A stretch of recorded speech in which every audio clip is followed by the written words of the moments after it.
GST test की तैयारी शुरू हो चुकी है और आज हम लेकर आए हैं साइंस का पहला लेक्चर सेल यानी हर जिंदा चीज की बुनियाद। इस वीडियो में आपको मिलेगा आसान और क्लियर कॉन्सेप्ट समझने का तरीका, इम्पोर्टेंट पॉइंट्स जो जीएसटी के पेपर में बार बार रिपीट हुई हैं और सबसे खास वीडियो के आखिर में होगा एक छोटा सा टेस्ट जिसमें होंगे इम्पोर्टेंट एमसीक्यूज। तो वीडियो को एंड तक ध्यान से देखिए ताकि आप अपने आप को टेस्ट भी कर सकें और सीख भी सकें। चलिए शुरू करते हैं साइंस का सबसे बेसिक और इम्पोर्टेंट टॉपिक सेल। तो सबसे पहले हम जानते हैं सेल होता क्या है। What is cell? अगर सेल की डेफिनेशन को देखें, सेल इज द बेसिक और बिल्डिंग ब्लॉक ऑफ लाइफ। यहाँ पे ऑफ लाइफ और ऑफ लिविंग थिंग्स भी कह सकते हैं। जो ऑल लिविंग थिंग्स हैं यानी जो भी जानदार चीज़ें हैं वो सारी चीज़ें सेल से बनी होती हैं। यानी अगर सेल ना हो तो कोई भी जानदार चीज़ नहीं रहेगी। तो अब थोड़ा सा कॉन्सेप्ट को समझते हैं कि ये जो सारी लिविंग थिंग्स हैं, all living things are made up of cells. यानी सारी जो जानदार चीज़ें हैं वो सेल से बनी हुई हैं, ठीक है। और ऑल नॉन लिविंग थिंग्स, जो भी बेजान चीज़ें हैं वो सारी एलिमेंट से बनी होती हैं।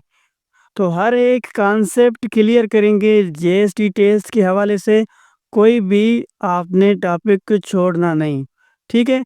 तो जो भी नॉन लिविंग थिंग्स होगी वो एलिमेंट से बनती हैं और जो भी लिविंग थिंग्स हैं वो सेल से मिलकर बनी होती हैं। और अब बात करते हैं कि जानदार दो किस्म के होते हैं। एक वो जानदार होते हैं जो यूनिसेल्यूलर होते हैं और दूसरे वो जानदार होते हैं जो मल्टी सेल्यूलर होते हैं। अब ये यूनिसेल्यूलर और मल्टी सेल्यूलर का क्या कॉन्सेप्ट है वो समझें। Unicellular made up of only one cell, यानी वो जानदार जो फकत एक सेल से बने हों तो उसको यूनिसेल्यूलर कहते हैं, ठीक हो गया। और multicellular made up of more than two cells, यानी वो जानदार जो एक से ज़्यादा सेल्स मिलकर बने हों, ठीक है। तो याद रखिएगा ये भी चीज़ कि यूनिसेल्यूलर ऑर्गेनिजम्स हम आँख से नहीं देख सकते हैं, मतलब खुली आँख से नहीं देख सकते, हम माइक्रोस्कोप का यूज़ करके देख सकते हैं। अब देखते हैं कि यूनिसेल्यूलर ऑर्गेनिजम्स कौन कौन से होते हैं। यानी ऑर्गेनिजम्स कहते हैं साइंटिफिक लैंग्वेज में जानदार को, ठीक हो गया। तो unicellular organisms amoeba, paramecium, euglena, chlamydomonas and bacteria, ये सारे ऑर्गेनिजम्स जो हैं वो यूनिसेल्यूलर कहलाते हैं। तो ये अक्सर जीएसटी की टेस्ट में पूछे गए हैं। मैंने पिछले सारे पास्ट पेपर उनके देख के ये वीडियो बनाई है। और दूसरे होते हैं मल्टी सेल्यूलर, यानी वो जानदार जो एक सेल से ज़्यादा सेल मिलकर बने होते हैं, जैसे plants, fish, hydra, animals etc. याद रखिएगा हाइड्रा, ये भी बहुत सारी टेस्टों में पूछा गया है। हाइड्रा कौन सा जानवर है? तो याद रखिएगा hydra as a multicellular organism, ठीक है। यानी हाइड्रा जो है वो मल्टी सेल्यूलर जानदार है। तो ये तो हो गया बेसिक कॉन्सेप्ट, यूनिसेल्यूलर जानदार कौन से होते हैं और मल्टी सेल्यूलर जानदार कौन से होते हैं। अब आगे बढ़ते हैं और देखते हैं कि सेल को और दो हिस्सों में कैटेगराइज किया गया है, एक एनिमल सेल और दूसरा प्लांट सेल। तो अब देखते हैं कि एनिमल सेल और प्लांट सेल क्या होते हैं। अब हम देखते हैं difference between animal cell and plant cell, यानी एनिमल सेल में और प्लांट सेल में कौन सा डिफरेंस होता है। अब ये यहाँ पे एनिमल सेल है और ये यहाँ पे प्लांट सेल है, ठीक हो गया। अब सबसे पहला जो डिफरेंस है वो ये है कि जो एनिमल सेल होता है वो राउंड शेप होता है, यानी सर्किल शेप होता है। उसका जो शेप है वो सर्किल होता है, जैसा कि आप यहाँ पे देख सकते हैं। और प्लांट सेल जो है वो रेक्टेंगल शेप में होता है, यानी मुस्ततील शक्ल में होता है। सेल के राउंड अबाउट आप ये लेयर देख रहे हैं, इस लेयर को कहते हैं सेल मेम्ब्रेन। सेल मेम्ब्रेन, ठीक हो गया। अब नेम्स आपको याद रखने हैं क्योंकि लास्ट में जो क्विज होगा उसमें ये भी सवाल पूछे जाएंगे। और ये जो आपको सेंटर में ये सर्किल नज़र आ रहा है इसको कहते हैं न्यूक्लियस। ठीक है, इसको न्यूक्लियस कहते हैं और इसे हम कहते हैं वैक्यूल्स। ये बहुत सारे होते हैं छोटे छोटे एनिमल सेल में। ठीक हो गया। और इसे हम कहते हैं माइटोकॉन्ड्रिया। माइटोकॉन्ड्रिया माइटोकॉन्ड्रिया इसे हम सेल का पावर हाउस भी कहते हैं। Mitochondria is the power house of cell. ये सारे सेल को पावर पहुंचाता है। और यहाँ पे जो आपको जो सफ़ेद कलर दिख रहा है ये सारा जो है फिल्ड होता है साइटोप्लाज्म से। अब ये साइटोप्लाज्म क्या होता है? ये साइटोप्लाज्म जेली लाइक स्ट्रक्चर होता है, सारे सेल के अंदर मौजूद होता है साइटोप्लाज्म। इसे हम साइटोप्लाज्म कहते हैं। तो ये स्ट्रक्चर था और उसके नेम्स थे ये आपको याद रखने हैं एनिमल सेल में। अब देखते हैं प्लांट सेल को। तो प्लांट सेल में सबसे पहले इस चीज़ को हम कहेंगे न्यूक्लियस। यहाँ पे भी ये न्यूक्लियस होगा। ठीक हो गया। और ये जो आपको बीच में बड़ा सा होल नज़र आ रहा है इसको कहते हैं हम वैक्यूल। ठीक है, वैक्यूल। अब ये वैक्यूल यानी खाली जगह होती है। ये एनिमल सेल में भी होता है और प्लांट सेल में भी। और यहाँ पे ये जो आपको शेप नज़र आ रहा है इसे हम कहते हैं क्लोरोप्लास्ट। क्लोरोप्लास्ट याद रखिएगा, क्लोरोप्लास्ट के अंदर क्लोरोफिल मौजूद होता है जो ग्रीन कलर का होता है। और याद रखिएगा ये भी इसी के ज़रिए जो है वो प्लांट्स जो है वो ग्रीन दिखते हैं। तो ये भी टेस्ट में आ सकता है कि किसकी वजह से जो है वो प्लांट ग्रीन नज़र आते हैं। तो क्लोरोप्लास्ट या क्लोरोफिल एक ही बात है। क्लोरोप्लास्ट के अंदर जो है वो क्लोरोफिल मौजूद होता है, उसी वजह से हमें प्लांट्स जो हैं वो ग्रीन नज़र आते हैं। इसे कहते हैं हम माइटोकॉन्ड्रिया। माइटोकॉन्ड्रिया मैंने एनिमल सेल में बता दिया है। Mitochondria is the power house of cell. और इसे हम कहते हैं साइटोप्लाज्म। साइटोप्लाज्म एनिमल सेल में भी होता है और प्लांट सेल में भी। और इसे कहते हैं हम सेल वाल। याद रखिएगा, सेल वाल कहते हैं हम, यानी सेल की दीवार। यहाँ पे आपको दो लकीर नजर आ रही हैं, एक बाहर से और एक अंदर से। जो ये बाहर से लेयर आपको नजर आ रही है इसे कहते हैं हम सेल वाल। और ये जो आपको अंदर से नजर आ रही है इसे कहते हैं हम सेल मेम्ब्रेन। Cell membrane. ठीक हो गया। अब देखते हैं हम दोनों में डिफरेंस क्या है। अगर आप डिफरेंस जान गए तो लास्ट वाले एमसीक्यूज सारे के सारे आप इंशाल्लाह हल कर पाएंगे। तो सबसे पहला डिफरेंस है कि एनिमल सेल का शक्ल जो होता है वो राउंड शेप होता है और जो प्लांट सेल का शक्ल होता है वो मुस्ततील शक्ल होता है। नंबर दूसरा डिफरेंस है कि एनिमल सेल में जो न्यूक्लियस है वो बीच में है और प्लांट सेल में जो न्यूक्लियस है वो साइड में है। और नंबर तीसरा फ़र्क देखें, यहाँ पे बहुत सारे वैक्यूल्स मौजूद हैं। आप देख सकते हैं ये छोटे छोटे मैंने वैक्यूल्स बनाए हैं। और प्लांट सेल में जो है एक ही बड़ा सा लार्ज वैक्यूल नज़र आ रहा है आपको। और चौथा बहुत ही इम्पोर्टेंट फ़र्क ये है कि ये जो एनिमल सेल है इसमें क्लोरोप्लास्ट नहीं होता और प्लांट सेल में जो है वो क्लोरोप्लास्ट होता है, इसीलिए जो है प्लांट्स ग्रीन नज़र आते हैं। और लास्ट जो डिफरेंस है वो ये है कि एनिमल सेल में जो है ये लेयर जो होती है एक होती है जिसे हम सेल मेम्ब्रेन कहते हैं। और यहाँ पे प्लांट सेल में दो लेयर्स होती हैं, एक को कहते हैं सेल वाल और दूसरी को सेल मेम्ब्रेन। तो सेल वाल जो है वो फ़कत प्लांट सेल में होती है और एनिमल सेल में नहीं होती। अब मैंने बहुत सारे पास्ट पेपर उठाए और देखा कि कौन कौन से सवाल जो है वो आईबीए रिपीट कर रहा है। तो ये सारे सवाल जो है मैंने देखे हैं पास्ट पेपर में 2018 से लेके 2025 तक जो उन्होंने रिपीट किए हैं। तो सबसे पहले जेली लाइक स्ट्रक्चर किसको कहते हैं? साइटोप्लाज्म को कहते हैं। यानी cytoplasm is a jelly like structure.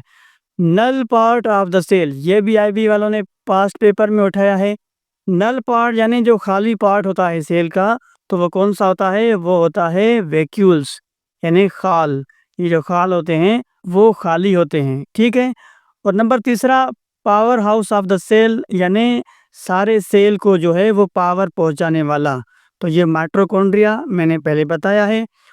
और उसके बाद controls chemical reaction in the cell, यानी सेल का वो हिस्सा जो सारे केमिकल रिएक्शंस को कंट्रोल करता है, तो उसे हम न्यूक्लियस कहते हैं। न्यूक्लियस जो है वो सारे पार्ट्स को कंट्रोल करता है, जो भी सेल में पार्ट्स होते हैं उन सबको कंट्रोल में रखता है। और लास्ट देखें, thread like materials that passed down from parents to their offspring, यानी वो मटेरियल्स, वो आदतें जो वालिदैन से औलाद में मुंतकिल होती हैं, वो किसके ज़रिए होती हैं? वो होती हैं क्रोमोसोम्स के ज़रिए। तो ये भी मोस्ट इम्पोर्टेंट सवाल था जो आईबीए वालों ने उठाया था। इसे आप अपनी कॉपी पे ज़रूर उतारिएगा। ये उतारने से आपका कॉन्सेप्ट क्लियर हो जाएगा। अब देखते हैं कि आपने इस वीडियो में क्या-क्या सीखा और कितना सीखा, क्योंकि हम ले रहे हैं आपसे लास्ट में क्विज़ टेस्ट। तो चलिए अब देखते हैं कि आपने क्या-क्या सीखा। पहला सवाल है, hydra is a dash cellular organism. Hydra जो है वो डैश सेल्युलर ऑर्गेनिज्म है, यानी वो जानदार है जिसमें डैश सेल होते हैं। Option number A unicellular, option number B multi cellular, option number C both. तो आपने वीडियो को पॉज करके बताना है कि ये हाइड्रा कौन सा जानवर है। मैंने वीडियो में बता दिया है पहले पार्ट में। तो हाइड्रा जो है वो मल्टी सेल्युलर ऑर्गेनिज्म है, याद रखिएगा। ये भी आईबी वालों ने पिछली टेस्ट में सवाल पूछा था। दूसरा है, chloroplast is present in dead cell. ये जो क्लोरोप्लास्ट होता है वो डेड सेल में मौजूद होता है, यानी कौन से सेल में मौजूद होता है? Option number A animal cell में, option number B plant cell में, ऑप्शन नंबर सी बोथ। तो ये जो क्लोरोप्लास्ट है वो प्लांट सेल में होता है, मैंने ये भी बताया था।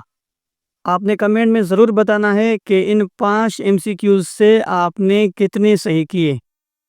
और नंबर तीसरा देखें, cell is the basic dash of life. Option number A chapter, option number B lesson, option number C unit. तो यहाँ पे ऑप्शन नंबर सी करेक्ट होगा, cell is the basic unit of life. ठीक हो गया। और नंबर चौथा देखें, amoeba consists only dash cells, यानी एमोबा को ओनली डैश सेल होते हैं, यानी कितने सेल होते हैं?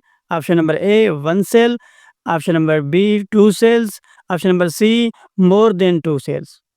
तो आपको पता है एमोबा यूनिसेल्युलर जानदार था, यानी यूनिसेल्युलर जानदार उसे कहते हैं जो कंसिस्ट करे फ़कत एक सेल पे। तो यहाँ पे ऑप्शन नंबर ए करेक्ट होगा, 1 सेल। और उसके बाद लास्ट है, cell wall is present in dash cell. जो सेल वॉल होती है वो डैश सेल में होती है। कौन से सेल में होती है? Plant cell, option number B nucleus, option number C animal cell. तो जो सेल वॉल थी वो प्लांट सेल में मौजूद थी। तो अगर आप टेस्ट में अच्छा स्कोर चाहते हैं तो इस वीडियो को आखिर तक ज़रूर देखिएगा। तो दोस्तों आज का हमारा टॉपिक होगा प्लांट। ये प्लांट होता क्या है? सबसे पहले अगर प्लांट की बात करें तो प्लांट को 2 हिस्सों में तकसीम किया गया है, एक रूट सिस्टम और दूसरा शूट सिस्टम। सबसे पहले ये रूट सिस्टम और शूट सिस्टम का क्लियर कॉन्सेप्ट समझते हैं, उसके बाद आगे और समझेंगे। सबसे पहले हम बात करते हैं रूट सिस्टम की। रूट सिस्टम यानी जड़ों का निज़ाम। ये पौधे का वो हिस्सा होता है जो ज़मीन के अंदर होता है। इसका काम पौधे को ज़मीन में मजबूती से पकड़ना और पानी और ज़रूरी मवाद को एब्जॉर्ब करना होता है। रूट सिस्टम में टैप रूट जैसे नीम या गाजर और फाइब्रस रूट जैसे घास आते हैं। रूट्स हमेशा ज़मीन के नीचे होती हैं और उनमें क्लोरोफिल नहीं होता, इसलिए उनका रंग हरा नहीं होता। और अब देखते हैं शूट सिस्टम किसे कहते हैं। शूट सिस्टम यानी शाखों का निज़ाम। ये पौधे का वो हिस्सा है जो ज़मीन के ऊपर होता है। इसमें स्टीम यानी तना, ब्रांचेस यानी शाखें, लीव्स यानी पत्ते, फ्लावर्स यानी फूल वगैरह शामिल हैं। शूट सिस्टम का काम फोटोसिंथेसिस करना, फूड बनाकर पौधे के दूसरे हिस्सों तक पहुंचाना है। ठीक हो गया। तो ये था रूट सिस्टम और शूट सिस्टम का कॉन्सेप्ट। अब देखते हैं रूट सिस्टम में 3 किस्म के रूट्स होते हैं। पहली रूट्स को कहते हैं प्राइमरी रूट, और दूसरी रूट्स को कहते हैं सेकेंडरी रूट्स, और तीसरी रूट्स को कहते हैं कैपिलरीज। तो आईबीए वाले ये सवाल भी पूछ सकते हैं कि how many roots are in the root system. There are 3 roots are in the root system. और शूट सिस्टम को देखें तो शूट सिस्टम में लीफ आ जाता है यानी पत्ते, फ्लावर यानी फूल, रूट यानी जड़, स्टीम यानी शाख। तो इस वीडियो में कॉन्सेप्ट को आपने ज़रूर समझना है, कॉन्सेप्ट समझते जाना है, क्योंकि लास्ट में हम आपसे इसी कॉन्सेप्ट से कुछ एमसीक्यूज पूछेंगे ताकि हमें पता चले और आपको भी पता चले कि आपने कितना कॉन्सेप्ट इस वीडियो में क्लियर किया। तो अब इन सब को बारी-बारी जानते हैं कि इन सब का क्या-क्या काम होता है। सबसे पहले लीफ की बात करें। Leaves make food for plants, यानी जो लीव्स होते हैं वो पौधे के लिए खाना तैयार करते हैं। ठीक है। और आईबी वालों ने ये बार-बार सवाल भी पूछा है कि which is the food factory part of plant. तो उसका आंसर लीफ है। लीफ फूड फैक्ट्री होता है प्लांट का।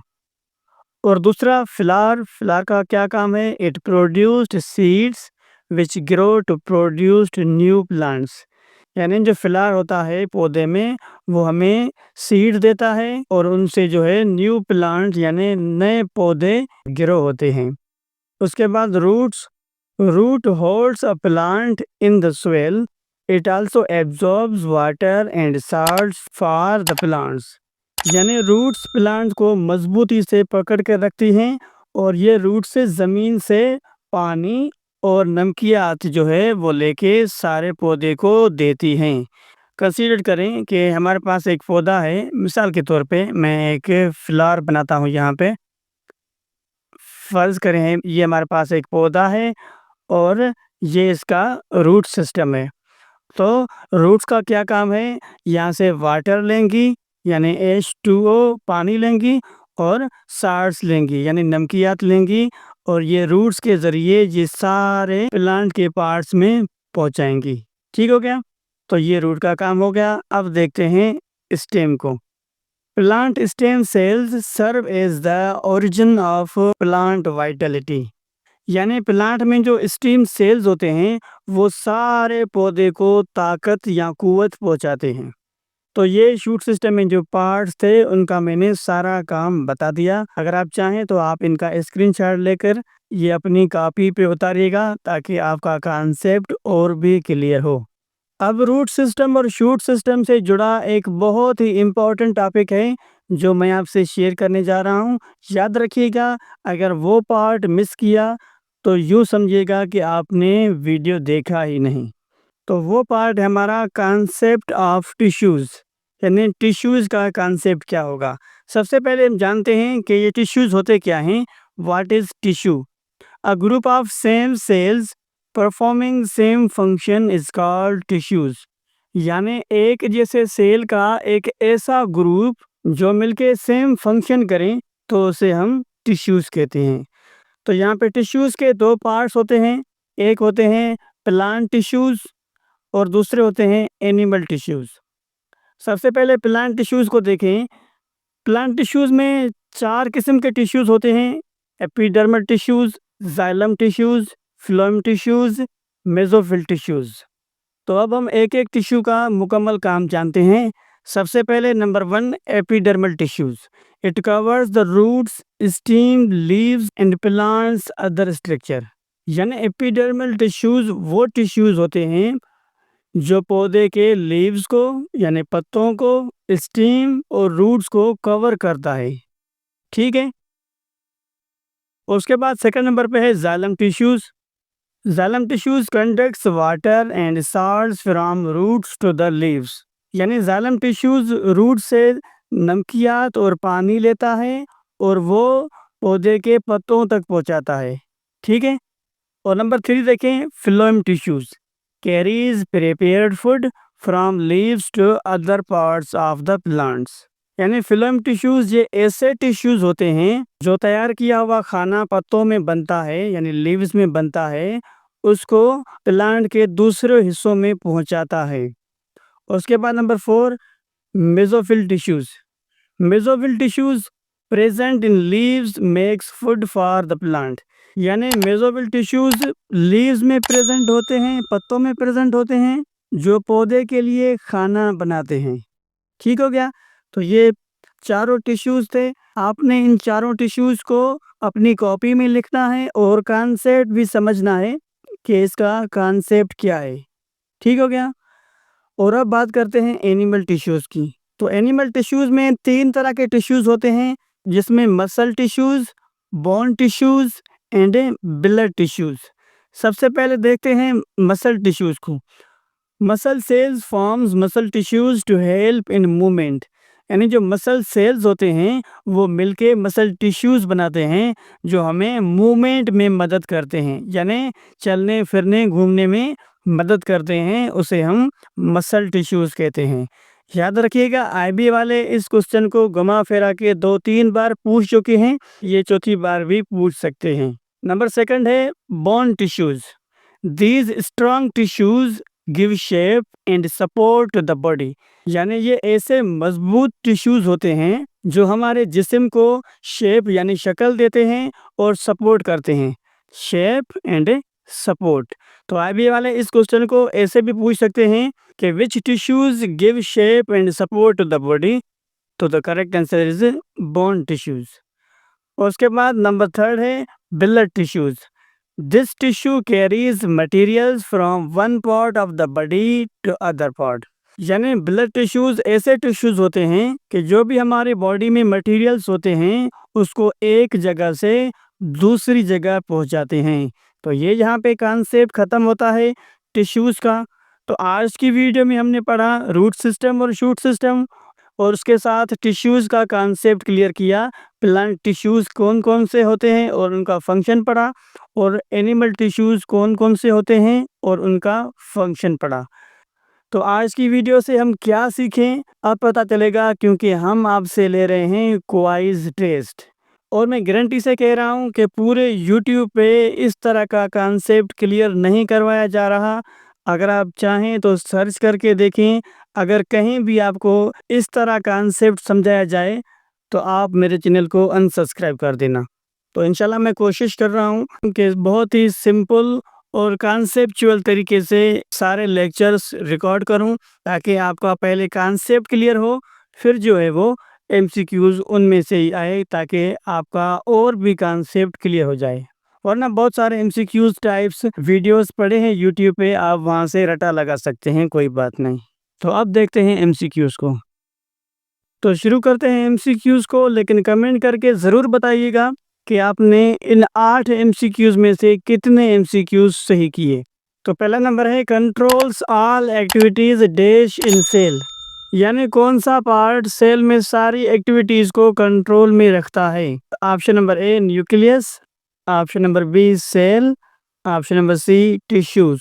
तो लेक्चर नंबर 1 में मैंने कंप्लीट इस पे वीडियो बनाई है, सेल क्या है और कैसे बनता है और उनमें डिफरेंसेस क्या है, सो ऑन। यानी सेल का मुकम्मल चैप्टर मैंने क्लियर किया है, तो वो वीडियो जाके ज़रूर देखिएगा, तो उसमें से आपका कॉन्सेप्ट क्लियर हो जाएगा। तो option number A is correct, nucleus. Number 2, clear jelly like material dash. यानी जो जेली लाइक मटेरियल होता है सेल में, उसको क्या कहते हैं। Option number A chlorophyll, option number B chloroplast, option number C cytoplasm. तो जेली लाइक स्ट्रक्चर को हम साइटोप्लाज्म कहते हैं। MCQs number 3, plants have dash parts और टाइप्स ऑफ रूट्स। यानी प्लांट में कितने किस्म की रूट्स पाई जाती हैं। Option number A 3, option number B 5, option number C 7। तो option number A is correct, 3।